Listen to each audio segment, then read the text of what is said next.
पढ़ाई और भी मज़ेदार हो जाए जब खुद अवस्थी सर पढ़ाएं। उनसे जुड़ने के लिए उनके चैनल को सब्सक्राइब करें और बेल आइकन को दबाएं उनके लेक्चर्स को सबसे पहले देखने के लिए।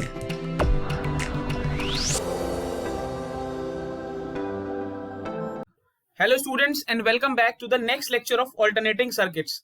In today's lecture we are strictly going to focus on few series alternating current circuits, precisely on RL circuit, RC circuit and RLC circuit. हम देखेंगे कि क्या होता है जब मैं सीरीज में एक रेजिस्टर एक इंडक्टर को लगाता हूं, एक रेजिस्टर एक कैपेसिटर को लगाता हूं, या एक रेजिस्टर एक इंडक्टर और एक कैपेसिटर को लगाकर तीनों को एक एसी सप्लाई देता हूं। तो we'll be starting our lecture with RL series circuit. Fine.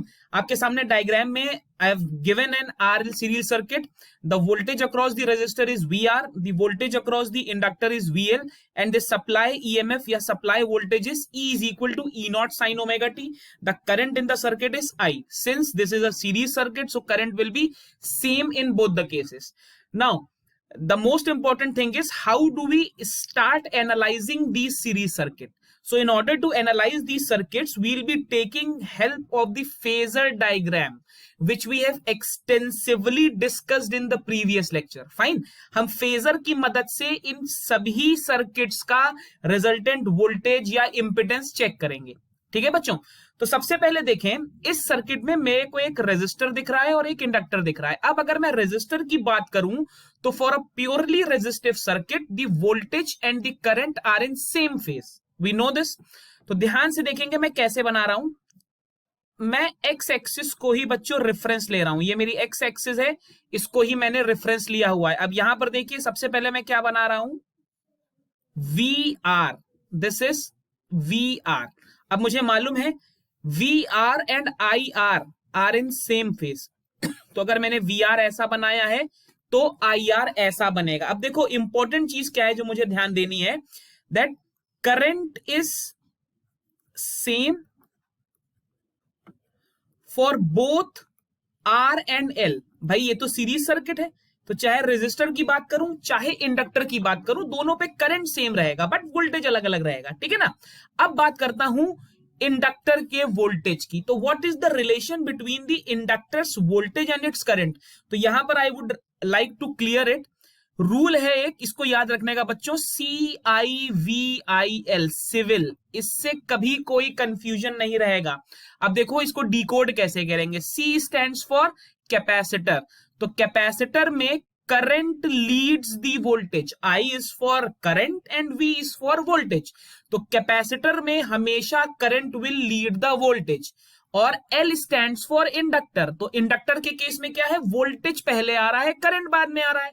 तो इंडक्टर के केस में the voltage will always lead the current. तो मुझे सिविल याद रखना है बच्चों, सिविल याद करके मुझे कभी फिर कोई कंफ्यूजन नहीं रहने वाला। ठीक है, चलो। तो यहां पर मेरे पास रेजिस्टर के साथ इंडक्टर है और इंडक्टर में क्या होता है, voltage leads the current. But current क्या है, सिंस ये सीरीज सर्किट है तो करंट तो वही है जो रेजिस्टर वाली थी, तो करंट है बच्चों IR वाली। लेकिन वोल्टेज क्या है, वो करंट से लीड करता है। कितना लीड करता है बच्चों, 90 डिग्री। तो मैं यहां पर बनाऊंगा VL, this is my VL।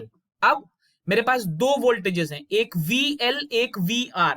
मुझे देखना है कि इनके फेजेस में क्या रिलेशन आ रहा है। तो जरा मैं इसको अगर पूरा कर दूं तो मुझे मालूम है फेजर डायग्राम में we deal with voltages, this is VR, this is VL।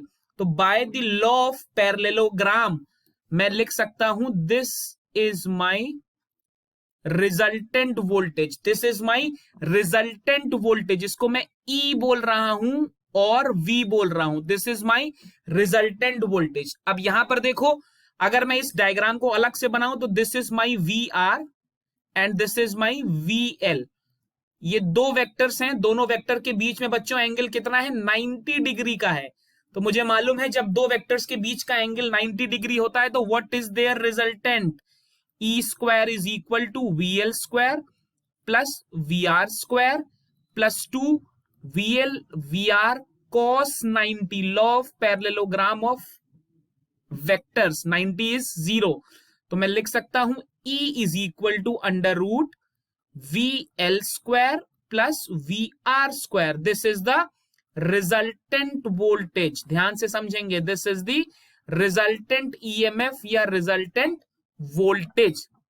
Clear है? तो मैंने क्या देखा, एक सीरीज RL सर्किट में रिजल्टेंट वोल्टेज इतना आएगा. अब E इज इक्वल टू मैं क्या लिख सकता हूं, let Z be the impedance. एक नया टर्म इंट्रोड्यूस कर रहा हूं, इम्पिडेंस, और मान लेता हूं कि इम्पिडेंस है Z. देखिए इम्पिडेंस चीज क्या है, impedance is like your resistance, equivalent resistance. ठीक है ना. अब सर्किट में अगर net current, let the effective या नेट करंट, बहुत ध्यान से देखेंगे, let the net current is I, तो E की जगह क्या लग सकता हूं, I इंटू Z. ठीक है ना. अब करंट तो सेम ही है, जो पहले थी वही अभी भी है. अब VL इज क्या है, VL is I into XL. Previous lecture में बताया इंडक्टिव रिएक्टेंस. VR क्या है, I इंटू R. तो ये वैल्यूज पुट करता हूं, I square into XL square plus I square into R square. I बाहर ला, I स्क्वायर रूट से बाहर आएगा तो I से I कैंसिल हो जाएगा, तो Z क्या आ जाएगा बच्चों, Z आ जाएगा under root R square plus XL square. This is the net impedance. This is the net impedance of a RL circuit, of a series RL circuit. ये मेरा नेट इम्पिडेंस आ गया. क्लियर है ना. अब यहां से देखिए E is equal to I into Z मैंने रखा था, तो करंट कितना आया बच्चों, करंट आया I upon E upon Z. Clear है ना. तो ये मेरा करंट आ गया, यहां से मैं करंट का वैल्यू निकाल सकता हूं. अब ध्यान रखिएगा, इस तरीके के क्वेश्चंस में अगर मैं सभी वैल्यूज RMS ले रहा हूं तो फिर मुझे सभी वैल्यूज RMS लेनी है, और अगर मैं पीक वैल्यू पे चल रहा हूं तो मुझे सभी वैल्यूज पीक लेनी है. ऐसा कभी मत करिएगा न्यूमेरिकल सॉल्व करते समय कि कुछ वैल्यूज तो आपने RMS की ले ली, कुछ वैल्यूज आपने पीक ले ली. तो इस पर्टिकुलर लेक्चर में ऐसे कॉन्सेप्ट्स में मैं आपको न्यूमेरिकल भी बताऊंगा ताकि कोई कंफ्यूजन ना हो. तो यहां पर देखिए आपके पास करंट की इक्वेशन भी है, ये this is the equation of the current, the formula for the current. This is impedance. यहां से बच्चों एक इम्पिडेंस ट्रायंगल भी बनता है. लास्ट में अभी मैं जब आपको RLC सर्किट बनाऊंगा, समझाऊंगा, तो वहां पे आपको सारे इम्पिडेंस ट्रायंगल एक ही सर्किट से समझ में आ जाएंगे. अब जरा ध्यान रखो, मान लो मैं बोल देता हूं ये एंगल है फाई, ऑब्वियसली मान सकता हूं दिस एंगल इज फाई. अच्छा यहां पर देखिए, दिस इज योर वोल्टेज या EMF, this the green coloured line was your current. तो आप मुझे बताइए आपको लॉजिक क्या दिख रहा है, EMF करंट से लीड कर रहा है. कितना लीड कर रहा है, एंगल फाई से लीड कर रहा है. तो मैं क्या कह सकता हूं, RL सर्किट में the EMF leads voltage, the EMF leads voltage in a series RL circuit. the EMF leads voltage. और मैंने वोल्टेज या EMF की इक्वेशन क्या मानी है, E is equal to E naught sin omega t. तो बच्चों अगर EMF करंट से लीड कर रहा है तो करंट की इक्वेशन क्या आनी चाहिए, ऑब्वियसली करंट की आनी चाहिए I naught sin omega t minus five. EMF is leading the current. ठीक है ना. तो अगर EMF साइन ओमेगा टी है तो current omega T minus five आएगा. ये ध्यान रखेंगे, न्यूमेरिकल्स में ये पूछता है कि RL सर्किट है आपको. अच्छा अब ये फाइव कैसे निकालोगे, तो बहुत सिंपल है. अगर मैं वेक्टर ट्रायंगल पे आऊं, मैंने अभी आपके सामने जो डायग्राम बनाया था, अगर मैं इसको फिर से रीड्रॉ करूं, तो this was VR right, and this was VL. यही मैंने वेक्टर ट्रायंगल बनाया था. And this was my resultant, this was my resultant E, and this angle was five. तो इस वेक्टर ट्रायंगल में बच्चों अगर मैं tan फाइव का वैल्यू निकालूं तो tan five will be VL upon VR. ठीक है ना. अब VL क्या है, VL is I into R, and what is VR, VR is I into VL is your I into XL. XL is inductive reactance and VR is I into R. ठीक है ना. तो यहां से मेरे को tan फाइव क्या मिल गया बच्चों, tan five is XL upon R. ठीक है ना, X सबस्क्रिप्ट L. और लास्ट लेक्चर में मैं पढ़ चुका हूं XL is omega into L. तो यहां से मुझे फाइव क्या मिल गया बच्चों, five is tan inverse omega L upon R. तो यहां से इस एक्सप्रेशन से मैं सीरीज आर एल सर्किट में फेज एंगल निकाल सकता हूं। यहां से I have got the formula for the phase angle in a series R L circuit. फिर से देखेंगे मैंने कौन कौन से पैरामीटर्स निकाले हैं बच्चों। सबसे पहले मैंने वेक्टर डायग्राम बनाया, फेजर डायग्राम बनाया। फेजर डायग्राम से मैंने सबसे पहले नेट इंपिडेंस निकाला Z। मुझे सीरीज आरएल सर्किट का नेट इंपिडेंस पता चला। उसके बाद मुझे फेज एंगल पता चला कि भाई जो भी क्वांटिटी लीड कर रही है, जो कि यहां पर वोल्टेज है करंट से, वो कितना लीड कर रही है, ठीक है ना। वो फेज एंगल मैंने निकाला। साथ ही साथ मैंने इस पर्टिकुलर सर्किट के लिए ई नॉट और आई नॉट के बीच में इक्वेशंस क्या बन रही है ये चेक की है। तो E is equal to E not sine omega T आ रहा था और I is equal to I naught sine omega T minus phi आ रहा था। क्लियर है। चलिए अब देखते हैं दूसरा circuit, that is resistive and capacitive circuits combined. चलिए this is a series RC circuit, ठीक है ना। अब इसको मुझे एनालाइज करना है। सीरीज सर्किट है तो करंट सेम है, लॉजिक बिल्कुल सेम रहेगा। सबसे पहले मैं क्या करूंगा, रेफरेंस लाइन बना लेता हूं, एक्स एक्सिस को रेफरेंस मानता हूं। This is my reference line और ये रेफरेंस लाइन हो गई बच्चों वी आर की, ठीक है ना। अगर ये वी आर की लाइन है तो मेरा आई आर ऐसा होगा। ग्रीन से मैंने आई आर बनाया। अब ये क्या है, C I V I L, current leads the voltage. अगर करंट ऊपर है तो मेरा वोल्टेज 100% नीचे होना चाहिए। तो अब की बार मैं वीसी को नीचे बनाऊंगा। अब वीसी को नीचे बनाने के बाद मैंने ये पैरेललोग्राम पूरा किया और ये बच्चों मेरा आ गया रिजल्टेंट ई और वी। क्लियर है ना, बिल्कुल सिंपल है, सेम लॉजिक है, ठीक है ना। तो यहां पर क्या आ जाएगा बच्चों, ई का वैल्यू आ जाएगा under root V R square plus V C square. अब वी आर क्या है, V R is I into R and VC is I into X of C। तो E को मैं लिख दूं अगर I इंटू Z, तो ये हो गया under root I square plus I square into X C square. I common लेके कैंसिल कर देंगे तो बच्चों क्या आ जाएगा, Z will be under root R square plus X C square, ठीक है ना। Z will be under root R square plus X C square. तो यहां से मुझे इंपिडेंस मिल जाएगा बिल्कुल वैसे ही जैसे मैंने पिछले क्वेश्चन में किया था। फाइन है ना, बिल्कुल एग्जैक्टली वही है। फाइन, तो दिस इज Z। तो E is equal to I into Z। तो मेरा I कितना आ जाएगा, I आ जाएगा बच्चों E अपॉन Z। यहां से मुझे ये वैल्यू मिल जाएगी। Again if this is phi, तो मेरा tan फाई क्या आ जाएगा बच्चों, tan फाई आ जाएगा VC अपॉन VR। अब VC क्या है, I इंटू XC और VR क्या है, I इंटू VR। I से I गेट्स कैंसिल्ड, तो phi is equal to tan inverse XC। यहां पर बच्चों R आएगा, this is R, this is XC upon R, ठीक। तो दिस इज फाई। अब XC का वैल्यू कितना होता है, XC is 1 upon omega C।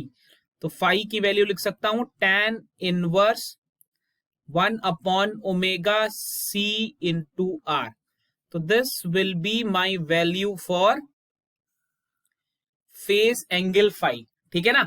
अब जरा देखता हूं कि करंट अगर मेरा लीड कर रहा है, यहां से देखिए current is leading the voltage. तो अगर मेरी ईएमएफ की इक्वेशन थी E is equal to E not sine omega t, तो बच्चों मेरी करंट की इक्वेशन क्या आनी चाहिए, करंट की इक्वेशन आना चाहिए I naught sine omega T plus phi. This has to be my current equation. Clear है। तो this was all about the series RC circuit. अब बच्चों देखते हैं अगर एक ही सर्किट में आर एल और सी तीनों ही सीरीज में लगे हो तो सर्किट कैसे बिहेव करेगा। चलिए लेट्स चेक आउट। चलिए बच्चों, this is a series RLC circuit. Again concept वही है। सबसे पहले मुझे क्या बनाना पड़ेगा, रेफरेंस बनाना पड़ेगा अपना। रेफरेंस मैंने मान लिया this is V R, this is V R, अगर ये वी आर है तो मेरा reference current is I R. Fine. अब सिविल से देखें तो इंडक्टर में the voltage leads the current, तो ये मेरा इंडक्टर का वोल्टेज हो गया वी एल, और कैपेसिटर में the voltage lags the current, तो ये मेरा कैपेसिटर का वोल्टेज हो गया वी सी। ठीक है ना। अब देखिए यहां पर अजम्पशन क्या है, V L is greater than V C. तो अगर V L is greater than V C तो बहुत ध्यान से देखिएगा, this line, this particular line, this line will be this line will be VL minus VC। तो अगर मैं ये पैरेललोग्राम पूरा कर लूं बच्चों, ऐसे ये मैंने पैरेललोग्राम पूरा किया, तो this has to be my resultant, ये मेरा रिजल्टेंट हो गया V और E। तो अब की बार बच्चों रिजल्टेंट की वैल्यू कितनी आएगी, what will be the value of E square. अब की बार ई स्क्वायर की वैल्यू आएगी, this will be V R square plus V L minus V C का होल स्क्वायर। ध्यान से देखिएगा, बेसिक है ये बिल्कुल वेक्टर्स का। This vector is V L, this vector is V C, this vector is V L and V L is greater than V C, तो this vector will be V L minus V C. Clear है ना। अब again मैं सभी values put कर दूंगा, यहां पर स्क्वायर नहीं रहेगा बच्चों, ई स्क्वायर नहीं रहेगा, ई रहेगा। मैंने हर बार आपको वो एक्सप्रेशन सॉल्व करके नहीं दिया है भाई, सिंपल सी बात है, अगर ये VL माइनस VC है तो ये भी VL माइनस VC है। इन दोनों वेक्टर्स के बीच में एंगल 90 डिग्री है और रिजल्टेंट का जो फेज है दैट इज फाई। क्लियर है ना। तो E is equal to I Z, I से आई कैंसिल होगा, जेड की वैल्यू आ जाएगी बच्चों R square plus X L minus X C का होल स्क्वायर। ये बिल्कुल वैसे ही किया है मैंने जैसे बाकी दोनों एक्सप्रेशंस किए थे। क्लियर है ना।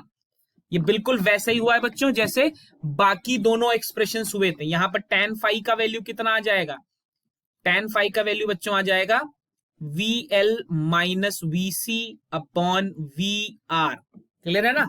V L is I into XL, this is I into XC, VR is I into R, everything gets, I gets cancelled from both the sides, तो यहां से I get tan phi is XL minus XC upon R। यहां से मुझे tan phi की value मिल जाएगी जहां पर XL is omega L, XC is 1 upon omega C। So this is how I will find the resultant amplitude. This is the impedance. This is the impedance of the series RLC circuit. हमने देखो तीनों तरीके के circuits का impedance देखा है। We have seen the impedance of series RL circuit, the impedance of series RC circuit and the impedance of series RLC circuit. अब यहाँ पे बच्चों एक नया डायग्राम भी हम इंट्रोड्यूस कर सकते हैं जिसको बोलते हैं इंपिडेंस डायग्राम। ध्यान से देखिएगा, यहां पर जो मैं इंपिडेंस डायग्राम बना रहा हूं उससे मैं बाकी सभी इंपिडेंस डायग्राम भी बना सकता हूं। तो इंपिडेंस की डायग्राम की अगर बात करूं तो this is my impedance triangle, this is my impedance triangle. इस इंपिडेंस ट्रायंगल में देखिए this is R, this is XL minus XC and this is Z. ठीक है ना। ये मेरा इंपिडेंस ट्रायंगल हो गया। This angle happens to be 90 degree. Fine, ये एंगल मेरा 90 डिग्री हो गया। अब देखिए सीरीज आरएलसी सर्किट की इंपॉर्टेंस क्या है। यहां पर देखिए अगर मेरा सर्किट आर एल है तो मैं C is equal to 0 put कर दूं। ठीक है ना। मतलब मैं XC वाला टर्म हटा दूं। अगर मैं XC वाला टर्म हटा दूंगा, यहां से XC वाला टर्म हटा दूंगा तो Z कितना आ जाएगा, under root R square plus XL square. तो ये मेरा आरएल सर्किट बन गया। ऐसे अगर मैं इंडक्टर हटा दूं, एक्सएल को हटा दूं, तो मेरा Z कितना बन जाएगा, under root R square plus XC square. तो ये मेरा आरसी सर्किट बन गया। ठीक है ना। ऐसे अगर मैं बोलूं प्योरली इंडक्टिव, अगर मैं प्योरली इंडक्टिव सर्किट की बात करूं तो क्या हो जाएगा, आर 0 हो जाएगा और एक्सी 0 हो जाएगा। ठीक है ना। तो Z कितना आ जाएगा बच्चों, XL। यही मैंने प्योरली इंडक्टिव सर्किट में पढ़ा था, Z की वैल्यू XL। क्लियर है ना, मेरी बात को समझिए। Z की वैल्यू कितनी हो जाएगी, XL। फाइन। बिल्कुल ऐसे ही मैं प्योरली कैपेसिटिव या प्योरली रेजिस्टिव सर्किट के लिए भी कर सकता हूं। तो देखो, अगर आपने फॉर्मूले याद ही करने हैं तो वैसे तो याद करने की कोई जरूरत नहीं है। अगर आपको इंपिडेंस ट्रायंगल बच्चों समझ में आ रहा है तो याद करने की कोई भी जरूरत नहीं है। एक चीज और देखिए, इन फॉर्मुलेस का एक फॉर्म और भी हो सकता है। जैसे मैं ये जो वैल्यूज हैं ये यहां पे रख दूं तो आपकी बुक्स में ये फॉर्मूला अलग दिया हुआ है, Z is R² plus omega L minus 1 omega C का होल स्क्वायर। ठीक है, तो जितने कम फॉर्मूले आपको रटने पड़े उतना ही बेटर है। केवल फेजर डायग्राम का बेसिक कॉन्सेप्ट समझ के चलिए। अगर फेजर डायग्राम का आपको बेसिक कॉन्सेप्ट समझ में आ गया तो पूरा ऑल्टरनेटिंग करंट समझ में आ जाएगा। अब यहां पर देखिए, अगर आप ध्यान से देखें तो मैंने अजम्पशन मान रखा है VL is greater then VC। VL is greater then VC मतलब इंडक्टिव, मेरा जो नेट सर्किट है वो कहीं ना कहीं इंडक्टिव सर्किट की तरह बिहेव कर रहा है। ठीक है ना, तो ये मुझे ध्यान रखना पड़ेगा। जैसे इससे पुराने वाले सर्किट में आप देखिए, it was a capacitive circuit, पहला वाला इट वाज इंडक्टिव सर्किट। यहां पर भी VL ग्रेटर देन VC, तो वो इंडक्टिव सर्किट की तरह कहीं ना कहीं बिहेव करेगा। क्लियर है? तो आई होप आपको RC, RL and series RLC circuit समझ में आ गए होंगे। ये नेटवर्क एनालिसिस एंड सिंथेसिस में बहुत इंपॉर्टेंट है क्योंकि यहीं से हम पावर फैक्टर डिराइव करते हैं। एंड 10+2 के लिए तो मतलब it is one of the most important chapters, because आपको एक डेडिकेटेड क्वेश्चन मिलता है ऑल्टरनेटिंग करंट का। It is a full question of 7 to 8 marks, चाहे वो CBSE बोर्ड हो चाहे वो ISC बोर्ड हो। And most importantly, more often you get the question from this particular lecture only, जहां पर आपको RL, RC या RLC सर्किट ही बताना होता है। ठीक है ना, चलिए अब हम कुछ एक दो बहुत इंपॉर्टेंट न्यूमेरिकल्स करते हैं। हम ऐसे न्यूमेरिकल सेलेक्ट करेंगे जिसमें आपके मैक्सिमम क्वेरीज कवर हो जाएं। चलिए बच्चों, this is the first question. ध्यान से देखेंगे, एसी के क्वेश्चंस बहुत ही इंटरेस्टिंग हैं और कॉन्सेप्चुअल भी हैं। The question says a student connects a air core coil to a 100 volt DC source and records a current of 1.5 ampere. मतलब डीसी पे मैं अगर देखूं तो जो मेरे पास वोल्टेज है that is 100 volts and the current that I have is 1.5 ampere. ठीक है ना, अब क्वेश्चन कह रहा है when the same coil is connected across a 100 volt. अगर मैं एसी की बात करूं, जब मैं 100 वोल्ट 50 हर्ट्ज की एसी पे कनेक्ट करता हूं तो मेरा करंट हो जाता है बच्चों 1 एम्पियर। फर्स्ट पार्ट कह रहा है give the reason for this reduction. तो बहुत सिंपल सी बात है, जब मैं डीसी पे चेक कर रहा हूं तो करंट मुझे को 1.5 एम्पियर दिख रहा है, जब मैं एसी पे आ रहा हूं तो करंट मुझे 1 एम्पियर दिख रहा है। अब अगर करंट डिक्रीज कर रहा है तो क्या चीज इंक्रीज कर रही होगी? भाई करंट को कौन अपोज करता है? ऑब्वियसली डीसी में रेजिस्टेंस और एसी में रिएक्टेंस। दैट मींस एसी लगाते ही नेट रिएक्टेंस बढ़ रहा होगा। अब लॉजिक समझो कि नेट रिएक्टेंस बढ़ कैसे रहा है। ठीक है ना, अब यहां पर नेट रिएक्टेंस बढ़ने का मतलब हो गया कि एक्स वाला टर्म बढ़ रहा होगा। एक्स वाला टर्म, भाई जेड की वैल्यू क्या होती है?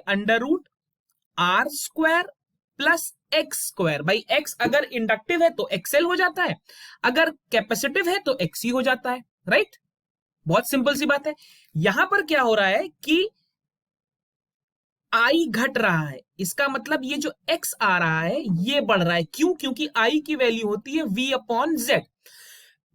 I के डिक्रीज होने का मतलब Z बढ़ रहा होगा। और दूसरा पार्ट अगर आप देखोगे तो वो बोल रहा है रिएक्टेंस ऑफ द कॉइल, तो बेसिकली वो x जानना चाहता है।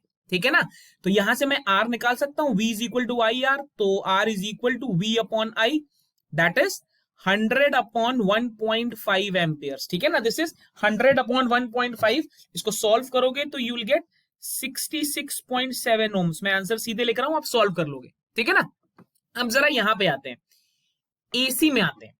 तो जब सर्किट एसी का है, ठीक है ना, जब मेरा ऑल्टरनेटिंग सर्किट है तो उसमें रेजिस्टिव प्लस इंडक्टिव दोनों है। देखो गलती यहां पे क्या होती है, जैसे ही मैं एसी पे आया तो रिएक्टेंस पे आ गया। ठीक है ना, इंपिडेंस पे आ गया, नेट इंपिडेंस पे आ गया। तो मेरे सर्किट का नेट इंपिडेंस कितना होगा? भाई नेट इंपिडेंस कितना होगा? V is equal to I into Z, तो Z is equal to V/I। ठीक है ना, तो what is the value of V? AC पर V का वैल्यू है 100। 100 एंड करंट इज 1, तो Z इज 100, क्लियर है ना, Z इज 100 ohms। तो मुझे क्लियरली दिख रहा है रेजिस्टेंस डीसी में था 66.7, बट एसी में आते ही ये बढ़ गया। तो अगर ये रेजिस्टेंस जो ऑफर हो रहा है वो बढ़ेगा तो 100% मेरा करंट डिक्रीज होगा। तो करंट के डिक्रीज होने का कॉज मुझे पता चल गया। अब दूसरा पार्ट कह रहा है कैलकुलेट द रिएक्टेंस। तो इस इक्वेशन से आइए x की वैल्यू कितनी आ जाएगी, x will be under root z square minus R square, ठीक है ना। This will be very easy, मैं यहां से x का वैल्यू निकाल सकता हूं, x is not at all difficult for me, clear है ना। रिएक्टेंस की बात कर रहा है तो इंडक्टिव रिएक्टेंस ही होगा, मोर ऑफन देन नॉट आपसे वो इंडक्टिव रिएक्टेंस की ही बात कर रहा होगा, क्लियर है। आई होप इसमें कोई प्रॉब्लम नहीं होगी, ठीक है ना। इसको सॉल्व कर लेंगे, मैं आपको आंसर बता देता हूं, आंसर आएगा it will be approximately 74.53 ohms। मैं सीधे आपको आंसर बता रहा हूं, ठीक है ना। This will be my answer, right. चलिए let's move on to the second question. Again a very interesting question. Now see, the question says there is a 20 volt 5 watt lamp and this lamp is to be run on 200 volt 50 hertz AC mains। बहुत ध्यान से देखिए, मेरे पास एक lamp है और मुझे lamp के बारे में दिया हुआ है कि ये 20 वोल्ट 5 वॉट का लैंप है। तो यहां से देखिए ये मुझे डीसी रेटिंग्स दी हुई है, मुझे वोल्टेज दिया हुआ है, मुझे पावर दिया है। तो मैं P is equal to V into I से क्या निकाल सकता हूं बच्चों, यहां पे मैं P is equal to V into I से I is equal to P upon V निकाल सकता हूं। P कितना है 5, V कितना है 20, ठीक है ना। तो ये मेरा आ जाएगा 0.25 एम्पियर्स। तो मेरी करंट की रेटिंग आ गई है, बहुत ध्यान से देखेंगे, मुझे करंट की रेटिंग मिल चुकी है, ठीक। अब करंट की रेटिंग मिल गई तो मुझे लैंप का रेजिस्टेंस भी मिल जाएगा, resistance of lamp, resistance of lamp कितना आएगा भाई, V is equal to I into R। तो यहां से the resistance of the lamp will be V upon I।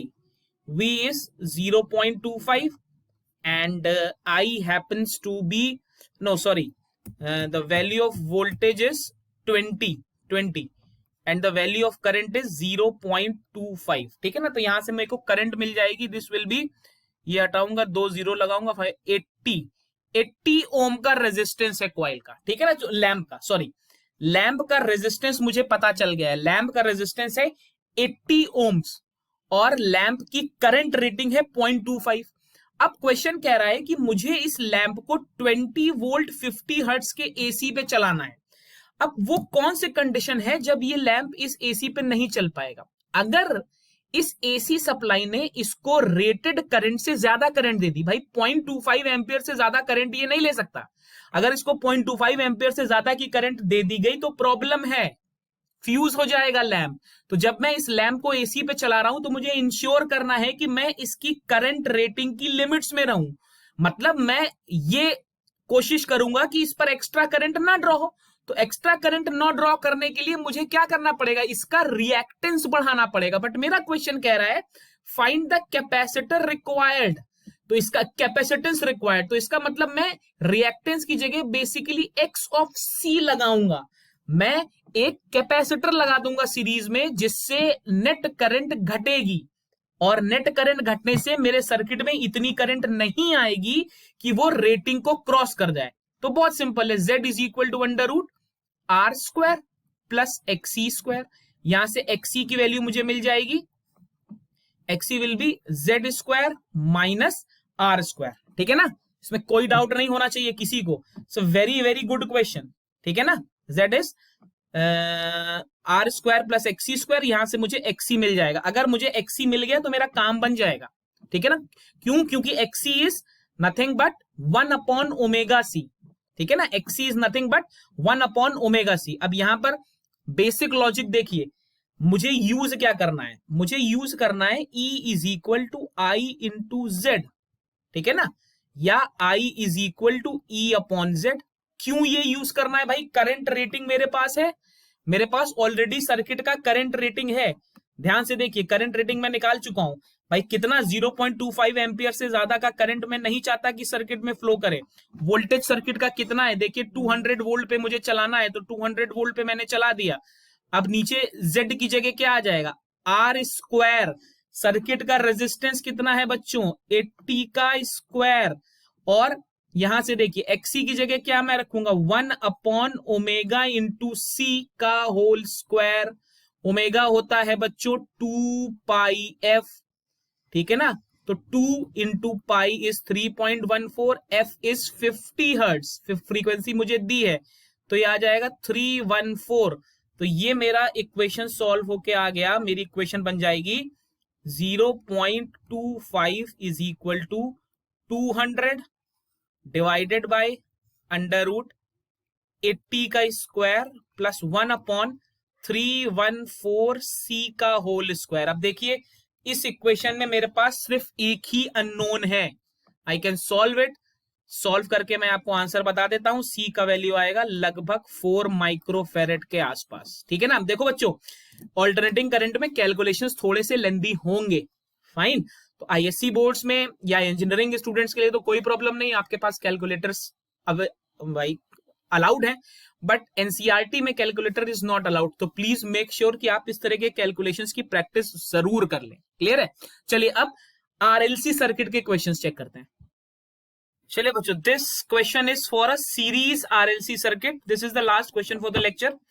Question में आपको एक सीरीज RLC सर्किट दिया है जिसमें आपको रेजिस्टर की वैल्यू दी है, इंडक्टर की वैल्यू दी है, साथ में कैपेसिटिव रिएक्टेंस दिया है। ध्यान से देखेंगे, कैपेसिटर की वैल्यू नहीं दी है, कैपेसिटिव रिएक्टेंस दिया है। और आपसे पूछ क्या रहा है? पहले पार्ट में वो आपसे पूछ रहा है what is the value of the current in the circuit. Clear है ना? तो ये RLC सर्किट है, RLC सर्किट है, तो नेट EMF बच्चों कितना हुआ? नेट EMF हुआ VR square plus VL minus VC का होल स्क्वायर, ठीक है ना? या अगर मैं इंपिडेंस की बात करूं तो नेट इंपिडेंस कितना हुआ?